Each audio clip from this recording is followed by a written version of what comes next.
Hello tout le monde, j'espère que vous allez tous très bien. Moi je suis très contente de vous retrouver dans cette nouvelle vidéo, enfin face caméra, ça m'avait un petit peu manqué. Désolée pour ma voix, je sors d'un rhume depuis une semaine et la voix et mon rhume, ça traîne. Bref, je vous retrouve aujourd'hui dans une nouvelle vidéo. Donc pour ceux qui se demandent, oui, je suis allée chez le coiffeur et j'ai fait un petit balayage. J'avais envie d'éclaircir un petit peu mes cheveux. Parce que l'été, j'aime pas quand c'est sombre. Vous voyez, j'ai les cheveux blonds cendrés, je trouve ça un petit peu triste. Donc voilà, j'ai voulu donner un petit peu de gaieté. J'ai aussi coupé un petit peu les pointes pour leur donner un petit coup de peps.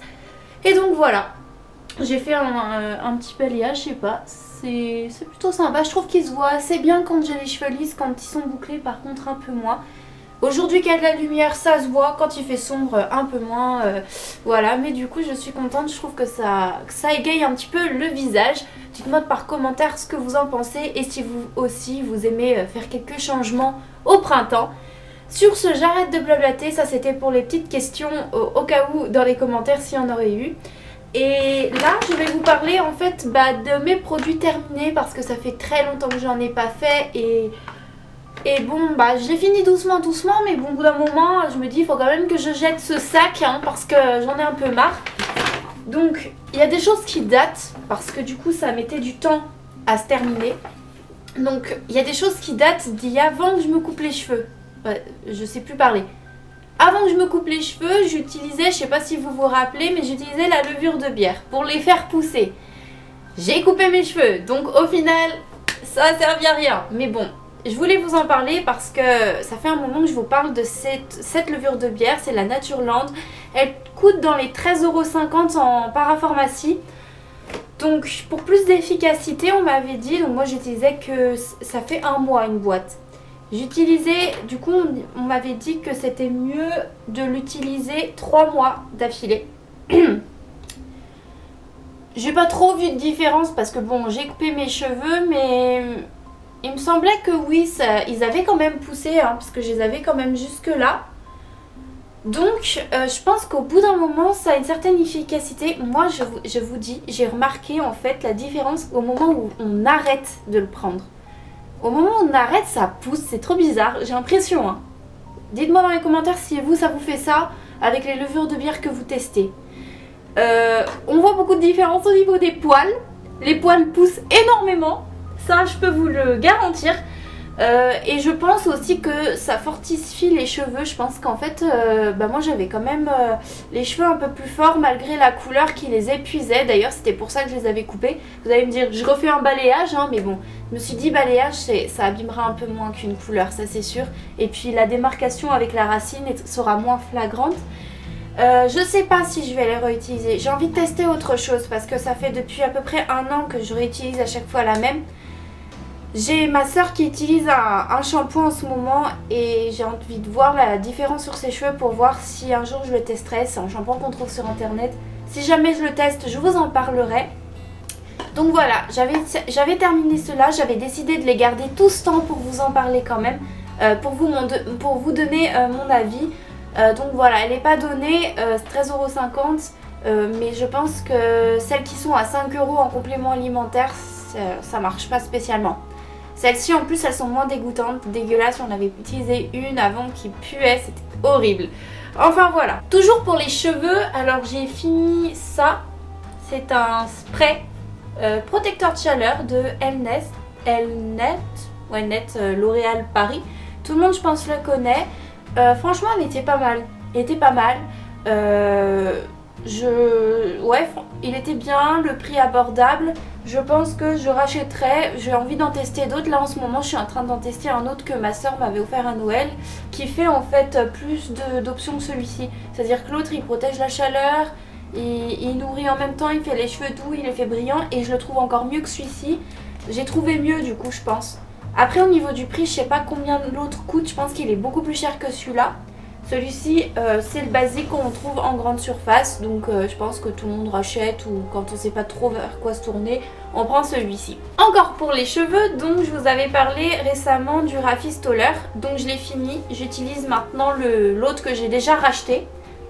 J'adore l'odeur, je ne vais pas le jeter parce que Au cas où vous ne savez pas, Lush récupère les pots. Et en fait, je crois au bout de 3 ou 5 pots, il faut que je redemande, hein, mon copain m'a mis le doute. On a le droit à 5 € d'achat. Enfin, disons qu'en fait, si on achète un truc, ils vous font moins 5 €. Voilà, donc 5 pots égale, je pense, 5 €. À mon avis, c'est plus logique. Après, c'est possible que ce soit 3 pots. Donc, les pots comme ça, moi, je vais les garder. J'en ai acheté un deuxième qui s'appelle maintenant le Witchweed. Comme je vous ai expliqué dans mon haul précédent, voilà, ils sont revenus au nom initial pour universaliser Lush dans tous les pays. Et donc je l'ai déjà racheté parce que en fait je l'aime vraiment, mais d'amour. Cher mais efficace, pour moi en tout cas. Petit bémol, il est très très liquide, je vous l'accorde. Du coup moi je lui fais un petit bain et puis je masse comme j'expliquais. Je masse et je récolte tout là-dedans, enfin voilà. Je sais qu'au début il est moins liquide, mais après vous allez voir qu'au fur et à mesure vous descendez du flacon, je sais pas si c'est parce qu'il y a de l'eau qui se rajoute à chaque fois avec les mains, mais du coup il est toujours plus liquide sur la fin. Donc voilà, et toujours avec le petit symbole fait par quelqu'un vraiment à la main. Donc ça c'est vraiment bien. Je voulais vous parler de mes petits déos là. J'en ai déjà racheté un, mais en fait ça me fait à peu près 6 mois. Ils sont tout petits. C'est les déos Etiaxil. Je vous en ai parlé déjà dans tous mes produits terminés. Je vais pas m'attarder.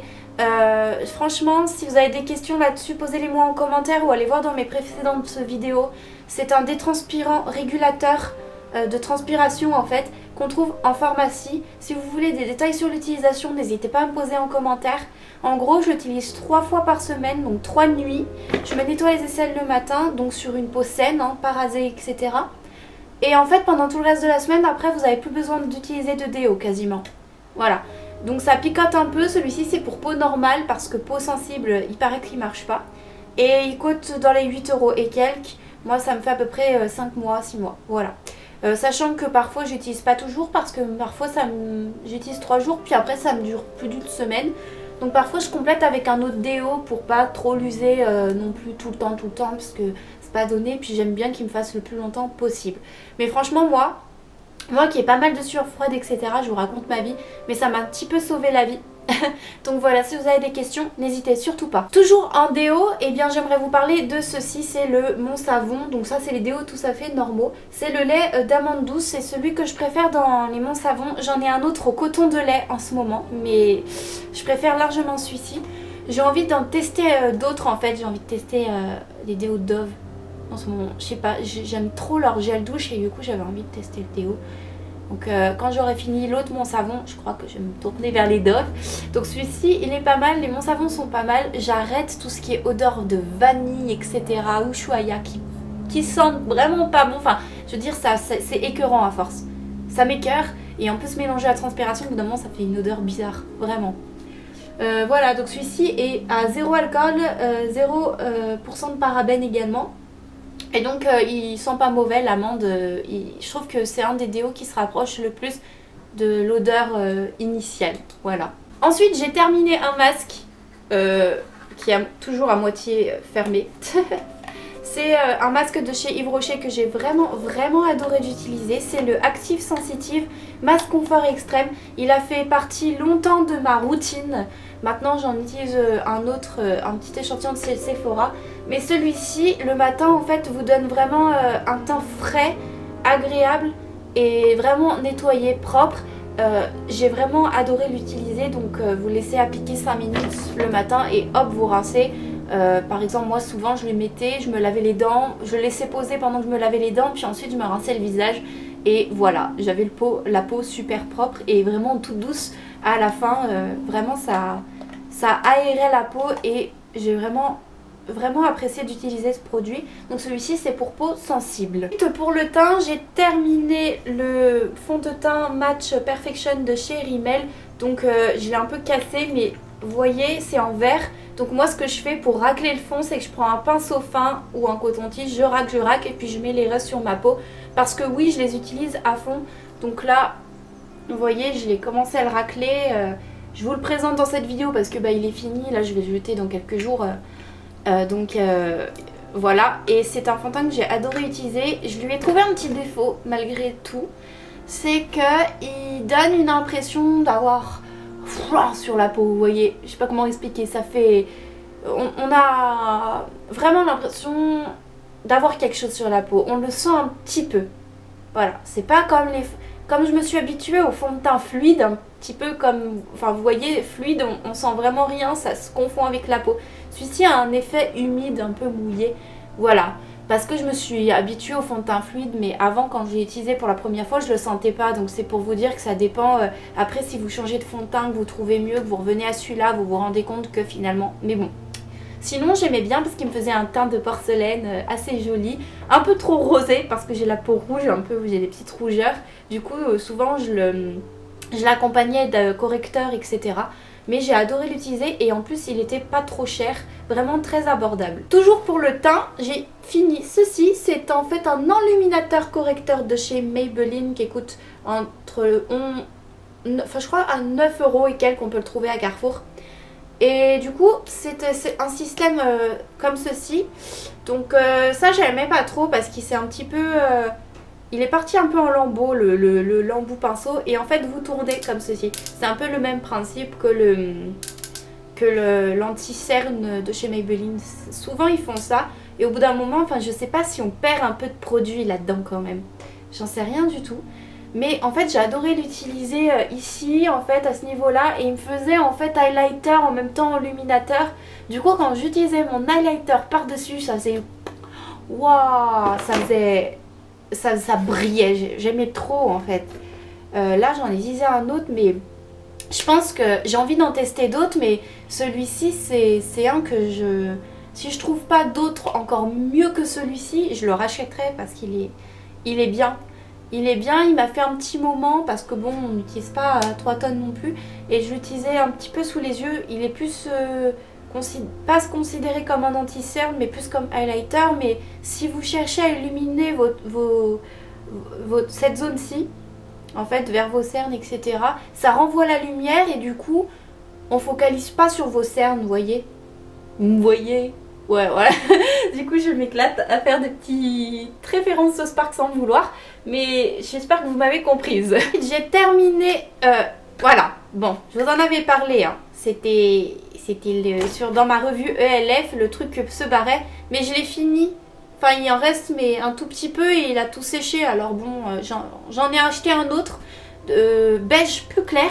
Celui-ci, il a des paillettes en fait. C'est une base. Pour vous préciser, c'est une base fard à paupières à 1 € de chez ELF.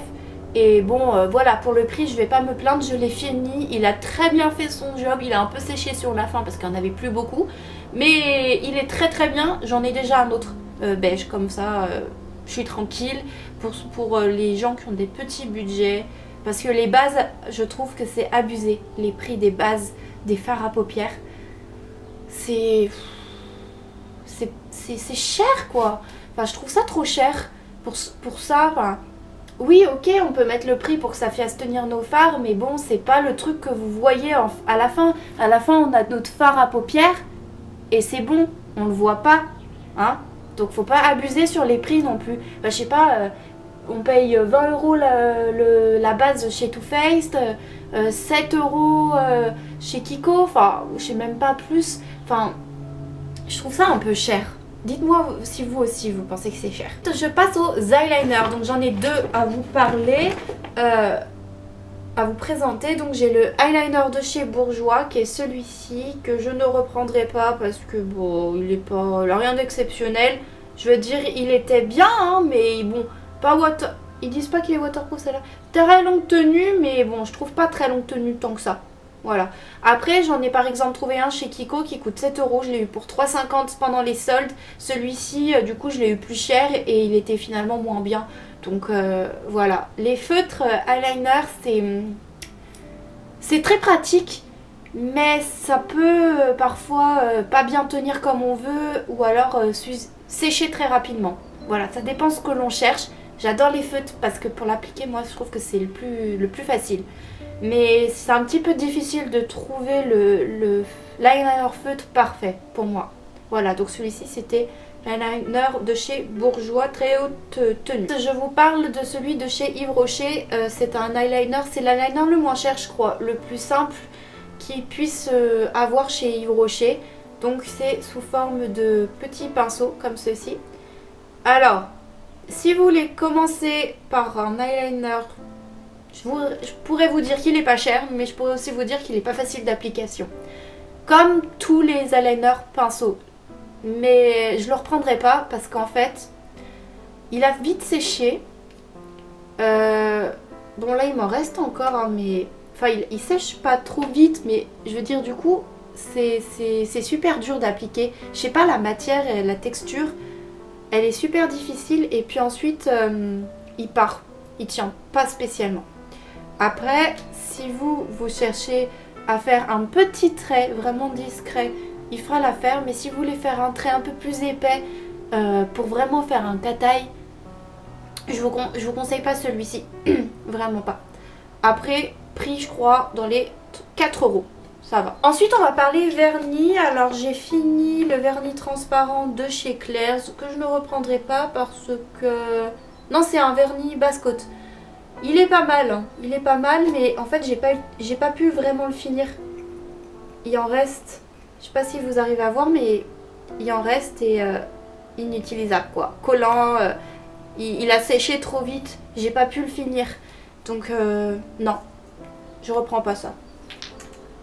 Ensuite un autre vernis transparent, ça c'est pour vraiment par exemple utiliser par-dessus un vernis pour faire le fini, vous savez, à la fin. Du coup bah pareil, il a collé. Ça c'est un vernis de chez Salomé, donc que vous pouvez trouver dans des magasins un petit peu fantasy du style Claire's. Je sais pas si vous en avez partout, chez Cachembieri, une boutique qui les font. Il est pas cher, il coûte dans les 2 €, mais pareil, il a séché. Alors que les vernis transparents, c'est le vernis que j'utilise presque tout le temps pour finir mes vernis quand j'ai pas de... Comment on appelle ça? Ah, j'ai mangé le mot là. Vous savez, le vernis qu'on met à la fin pour que ça sèche là. Ouais, vous m'avez compris. Du coup, j'utilise à chaque fois. Là, j'en ai un de chez Kiko qui est super. Donc, je croise les doigts pour qu'il sèche pas non plus. Et enfin, un vernis de chez Yves Rocher qui a tout séché. Donc, en fait, j'ai dû l'utiliser que quelques fois.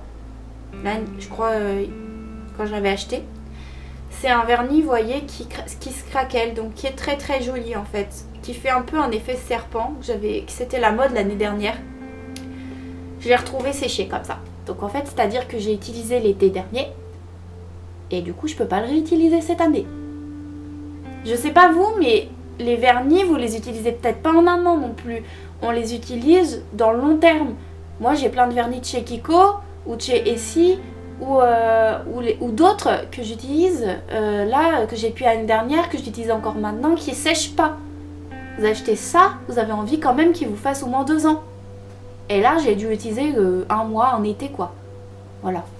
Surtout, c'est une couleur, le bleu comme ça, c'est une couleur que j'utilise qu'en été. Enfin, j'ai pas spécialement envie d'utiliser en hiver. Donc, je vous déconseille d'acheter les vernis craquelés de chez Yves Rocher. Voilà. Essayez une autre marque peut-être.